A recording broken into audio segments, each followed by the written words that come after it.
Hello lovely, in today's Doll's House miniature A to Z we are talking tea for textiles. There's quite a lot to cover in this. I don't cover everything, but I'll give you a flavour of textiles for your Doll's House miniature projects. So let's start with samples that you can get from upholsterers. See, this one is a sample and I've used it to make a carpet bag. Oh, it's this one actually. It's a slightly more russety shade of that, and that's a lovely weave, pure wool. So these little tiny samples can go a long way. So if you've got anybody who's had any samples of things, ask them if you can have them when they're finished with them. Depending on the weave, you might find them useful. See, this one, that's beautiful, but it's far too chunky. For most Doll's House projects. I'm trying to think about how I could use it, but I don't know that I can. This one is a bit sort of velvety kind of thing. That's probably going to be made into a carpet bag. These are fine weave. And, you know, they're nice materials. Okay, that's cotton, polyester, linen and viscose. But some of them are pure wool. Some of them are 100% polyester. Generally, you find that if they are natural materials, they will have a nicer drape. So like the pure wool, this has a much nicer feel to it. Talking of drape, I keep my silk in a little plastic bag. This is some vintage silk that somebody gifted me, incredibly fine. And this, I don't think I've actually washed this through. It's been really clean. It's just that it helps to get the creases out. And when you buy furnishings and material, they've often been treated to give them a really crisp finish. This is new silk that I bought, and it's really quite stiffer, but it's still delicious. So you can get those, but I say they have a nicer drape. This is, because it's soft, it probably wasn't treated, so vintage, it wasn't treated the same way as this. Can you see this is much crisper? And so this has got a much softer feel. So if I was making something like some curtains or a chemise or something like that, I'd probably spray it with water so it would take the creases out, but it would help it to go into the creases, the creases I want. So this is muslin, white muslin, cotton muslin. And when I say wash, all I mean is like wash it gently by hand, and then maybe put it outside on the line to have a blow in the breeze to dry naturally. This muslin I've used in Ashton Place quite a bit for curtains. I'll show you. And if you're going for cotton, look out for cotton lawn. It's really fine and soft. These haven't been washed. These are as they were bought. And I normally ask for like 1/4 of a metre or 1/2 metre or something like that. This one, slightly bigger overall pattern, Liberty, absolutely beautiful. This is another lovely, lovely cotton lawn. I've used this, I think I've used this on some curtains in Ashton Place. Beautiful. I'm going to use that for all sorts of things. This one is, this actually feels a little bit thicker, a bit coarse, not coarser, more rigid. It needs a proper good wash through and a blow on the line. And again, the pattern's a little bit bigger, but it'll make some beautiful bedspreads and things. I just sort of get things and then I have to think about what I'm going to make with them. This is another cotton. This is a vintage cotton, and this was leftover trimmings from a friend of mine from when she was a child. She's the same sort of age as me. And this was the leftover pieces after they'd cut out, I don't know, it was a dress or something like that. So when I say vintage, it's not like, you know, out of somebody's wardrobe that's been worn to bits. These are the leftover trimmings from sewing projects. And this has been washed just to take out the creases a bit, but it's beautiful little print. And you've seen I've used this for fabric bolts in the sewing room, and I've got some of these in my Etsy shop, the same as I've got these in my Etsy shop as well as fabric bolts. Another vintage I have, now this came from my sister's sewing stock, and this was the offcuts when she made a pinafore dress, probably in the 70s, if I remember right. It wasn't the 80s, no, it must have been 70s. She'd got the frizzy perm and a pinafore dress, and it's really lovely detail, but this is going to make some wonderful upholstery fabric. It's also, I'm going to make some bags from it as well, because it's sort of carpet bag kind of material. Another needle cord, so this is like corduroy but much finer and in cotton. This is a little bit coarser needle cord. This might be too thick, I'm going to have to try it. Yeah, I think it probably is too thick, but it might work for a couple of projects. Again, this is leftover. You can see how it's been cut with the pinking shears, with the notches and the notches. So this is a spare bit that she didn't need from a sewing project. Just too good to let go. It'll be used for something at some point. Another fabric that is quite lovely to use but doesn't gather quite the same, you have to manipulate it a bit, is georgette.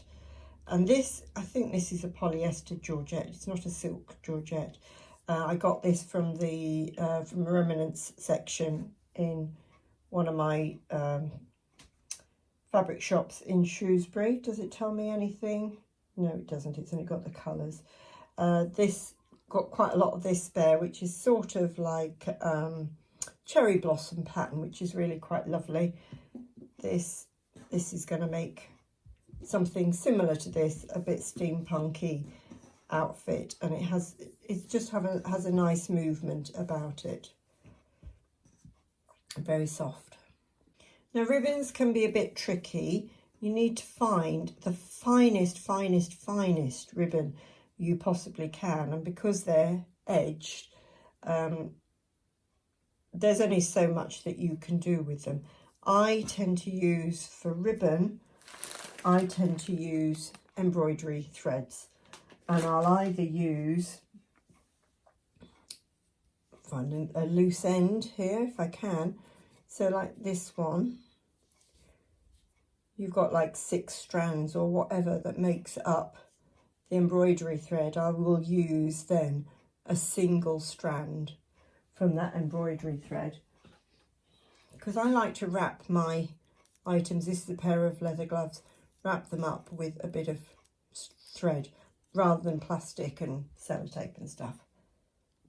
Now you can also get pieces of felt which can work quite well as carpeting, so then you can stencil on this, you can, you know, dab some pattern on with some marker pens or something like that if you want to just give it a bit of a faded pattern, depends on how creative you're feeling. But this is just sheets of felt. I think I bought this Hobbycraft, I think I paid about 60p a sheet, all sorts of different colours. You can get it quite easily from lots of places. So what else have we got? Got a bit of the sort of Hessian stuff here. This might be, I might have to have a look at this and see if it works. That this is a bag that a pair of shoes came in, but it might be great for some potato sacks and stuff like that. I will have to experiment with it and see if it works. But you know, you're looking at things, certainly individual threads will be useful for something, because that's a nice coarse thread. You need to try things, look at things again and just think, how does that look like it might work with this scale and the weave?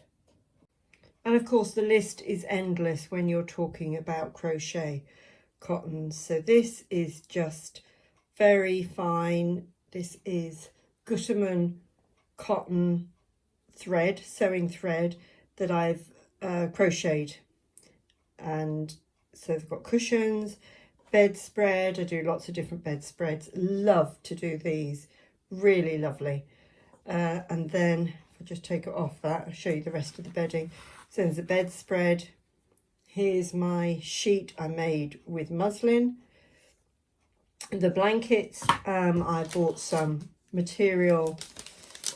Need to put these in my Etsy shop actually. So this is cotton and linen blend. to cut up into blankets.